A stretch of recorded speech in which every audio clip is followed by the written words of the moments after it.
ஒரு வெஜிடேரியன் மீலுக்கு ரொம்ப முக்கியமான விஷயம் உருளைக்கிழங்கு வறுவல்னு நான் சின்ன வயசில் நம்புவேன். பட் இப்போ அது மாறிடுச்சு. உருளைக்கிழங்கு அவ்வளோவா பிடிக்கிறதில்ல.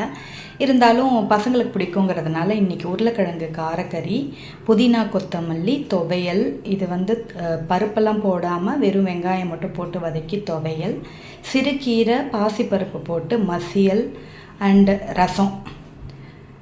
இதை விட பிரமாதமான சாப்பாடு ஏதாவது இருக்க முடியுமான்னு இப்போ பசி நேரத்தில் கேட்டிங்கன்னா நான் சொல்லவே மாட்டேன். இன்றைக்கி அவ்வளோ பசித்து சாப்பிட்டதுக்கு அவ்வளோ ருசியாக இருந்தது.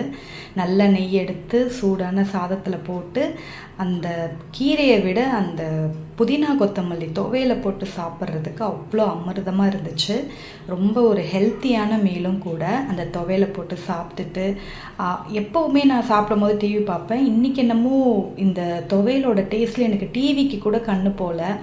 துவையில் போட்டு பிசைஞ்சு சாப்பிட்டுட்டு அப்புறம் அந்த கீரையை போட்டு சாப்பிட்டுட்டு ரொம்ப சூப்பராக ஒரு லஞ்சை முடிச்சுன்னு தான் சொல்லலாம். யூஸ்வலாக துவையல் பெருசாக வீட்டில் யாருக்கும் பிடிக்காது அப்படின்னாலும் இன்றைக்கி இந்த துவையலை ரொம்பவே விரும்பி சாப்பிட்டாங்க. ஸோ இந்த துவையல் வெறும் வெங்காயத்தை வதக்கி அதில் புதினா கொத்தமல்லி, கொஞ்சமாக புளி, வரமிளகா, ஒரு துண்டு இஞ்சி போட்டு அப்படியே வதக்கி அரைச்சாச்சு. இதை வெறும் ரசம் வச்சு சாப்பிட்டாலே சூப்பராக இருக்கும். அதுவும் சூடான சாதத்தில் நல்லா நெய் போட்டு பிசைஞ்சு சாப்பிடும் போது இதோட எந்த காம்பினேஷனுமே எனக்கு தேவையில்லைன்னு தான் தோணுச்சு. ஆனால் அந்த உருளைக்கிழங்கு காரக்கறியும் தொட்டு சாப்பிடும் போது ஒரு கூடுதல் சுவை. இப்போ எல்லாம் சாப்பிடும் போது பெரும்பாலும் ஒவ்வொரு வெஜிடபிளையும் தனியாக சாப்பிடணும்.